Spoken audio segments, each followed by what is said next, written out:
Sir తెలంగాణలో ఒంటరి పోరుగా ముందుకు వెళ్తాము, ఏ పార్టీతోనూ పొత్తు ఉండదు అని చెప్పేసి అమిత్ షా స్పష్టంగా చెప్పడం జరిగింది. అంటే తెలంగాణలో బీజేపీ వ్యూహాత్మకంగా ముందుకు వెళ్తుంది అనడానికి ఇవి సంకేతాలు. అంటే ఎప్పుడు తెలంగాణలో అసెంబ్లీ ఎన్నికలు రేపు లేవమ్మా. అసెంబ్లీ ఎన్నికలు 2028 డిసెంబర్, ఇవాళ మనం 2026 మేలో ఉన్నాం. ఇంకా 2.5 years ఉంది. 2.5 years లో రాజకీయాలు ఏమార్త ఎవరు చెప్పలేం కదా. A week is long time in politics అంటారు. రాజకీయాల్లో ఒక వారమే చాలా ఎక్కువ.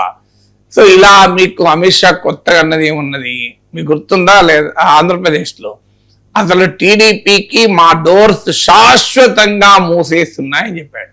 దే ఆర్ క్లోజ్ పర్మనెంట్లీ అన్నాడు. మరి ఎక్కడ ఏమైనా పర్మనెంట్ క్లోజ్ అయినా? బద్దలు కట్టుకొని తెగిపడ్డాయి కదా. బీజేపీ టీడీపీ కలవలేదా? చివరి నిమిషం వరకు బీజేపీ టీడీపీతో కలవమని చెప్పారా లేదా? మాది ఈక్వి డిస్టెన్స్ టీడీపీ వైసీపీలతో సమదూరం అని చెప్పారా లేదా? లాస్ట్కి వచ్చేసరికి ఎన్నికలకు వచ్చేవరకు కలిశారా లేదా? మీకు 2019కి ముందు టీడీపీ బీజేపీ పైన ధర్మ పోరాటాలు చేసి ఇప్పుడు ఎక్కడున్నారు? ధర్మ ఆరాటాలు చేయడం లేదా? అందువల్ల రాజకీయాల్లో అలాగే ఉంటాయి. తమిళనాడులో మనం చూడలేదా? ఏడీఎంకేతో చివరి నిమిషం వరకు అసలు పొత్తు ఉండదు అని చెప్పి అన్నామలై నాయకత్వంలో విడిగా 2024 ఎలక్షన్స్కి పోయి సయానా 9% ఓట్ను మిత్రపక్షాలతో 11% ఓట్లు తీసుకొని మాకు ఈ 2 ద్రవిడియన్ పార్టీస్తో పనే లేదని చెప్పి చివరకు అన్నామలైనే పక్కకు పడేసి ఆయన పార్టీని వెళ్ళిపోయేదానికి కారణమై ఏడీఎంకేతో బీజేపీ కలవలేదా? ఇవి 2 చూసిన తర్వాత తెలంగాణలో ఏ పార్టీతో పొత్తు ఉండదని ఘంటాపథంగా చెప్తే ఎలా నమ్మాలి? రాజకీయాల్లో శాశ్వతంగా ఏది ఉండదు. ఆ రోజున్న కంటెక్స్ట్ బట్టి, ఆ రోజున్న సిచ్యువేషన్ బట్టి రాజకీయ పార్టీలు నిర్ణయాలు తీసుకుంటాయి. అయితే తెలంగాణలో ఉండే ప్రత్యేక పరిస్థితి ఏంటంటే ఇక్కడ కాంగ్రెస్ అధికారంలో ఉంది, ప్రతిపక్షంలో బీఆర్ఎస్ ఉంది, బీజేపీ ఉంది.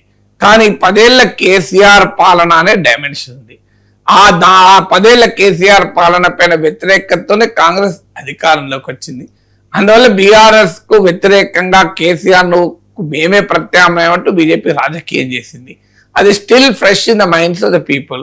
ఇప్పుడు బీజేపీ బీఆర్ఎస్ కలిస్తే మీరు కేసీఆర్ తో మీరు పోరాటం సంగతి ఏంటి అనే ప్రశ్నలు ఎదురైతే ఆల్రెడీ కాళేశ్వరం పైన సిబిఐకి విచారణకి ఇచ్చారు. సిబిఐ కదలడం లేదు, మెదలడం లేదు. అప్పుడే అందరికీ అనుమానాలు కూడా కలుగుతున్నాయి. ఎందుకు మరి కేసీఆర్ పైన కేసులలో కదలిక లేదు అని. సో అందువల్ల మీకు బీఆర్ఎస్ తో కలిస్తే ప్రజలు యాక్సెప్ట్ చేస్తారనుకుంటే బీజేపీ బీఆర్ఎస్ తో కలుస్తుంది. అలాగే బీజేపీతో కలిసిన ప్రజలు యాక్సెప్ట్ చేస్తారనుకుంటే బీఆర్ఎస్ కలుస్తుంది. ప్రజలు యాక్సెప్ట్ చేయరేమో, ఇది నష్టం జరుగుతుంది కూడా కలవరు.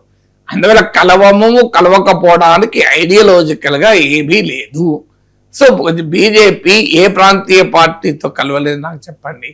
బీజేపీతో కలవము అని అంటరాని పార్టీలు ఉన్నాయి తప్ప బీజేపీ ఎవరిని అంటరాని పార్టీగా చూడలేదు కదా. మీకు దేశంలో జమ్మూ కాశ్మీర్లో వేర్పాటువాద భావాలు కలిగిన పీడీపీతోనే బీజేపీ కలిసింది కదా. సో అంతకన్నా ఇంకేమున్నది? అక్కడ పీడీపీ నుంచి కేరళలో శ్రీనారాయణ ధర్మ పరిపాలన యోగం ఎస్ఎన్డిపి అంటారు, అక్కడ వరకు ఎంతమందితో కలవలేదు. కేరళలో క్రిస్టియన్ గ్రూప్స్ తో కూడా కలవటానికి ప్రయత్నం చేయలేదా? మీకు అస్సాంలో బోడో పీపుల్స్ ఫ్రంట్ లాంటి వేర్పాటువాద సంస్థలతో కలవలేదా? నార్త్ ఈస్ట్ లో అన్ని రకాల పార్టీలతో, క్రిస్టియన్ మెజారిటీ పార్టీలతో కూడా కలవలేదా?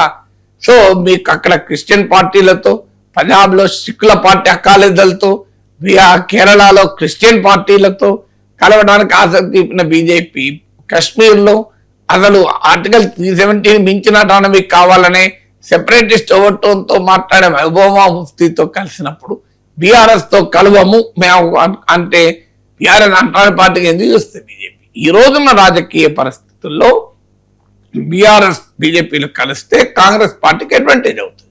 అందుకొరకు కలవడం లేదు. ఈ రాజకీయ పరిస్థితులు మారి ప్రజలకు కేసీఆర్ మీద కోపం కన్నా రేవంత్ రెడ్డి పైన కోపం వచ్చి కాంగ్రెస్ ప్రభుత్వాన్ని ఓడించడానికి ఎవరితో కలిసినా మంచిదే అని ప్రజలు అనుకుంటే ప్రాబ్లం ఉన్న పొత్తులు కలుస్తాయి. ఎలక్టోరల్ అలయన్స్ కు ప్రాతిపదిక ఏంటంటే ప్రజల మూడు, రాజకీయ పరమైన పరిస్థితులు. ఆ ప్రజల మూడు అనుకూలంగా ఉంటది, ఏం కాదు అనుకుంటే కలుస్తారు, లేదు నష్టం జరుగుతుంది అనుకుంటే కలవరు.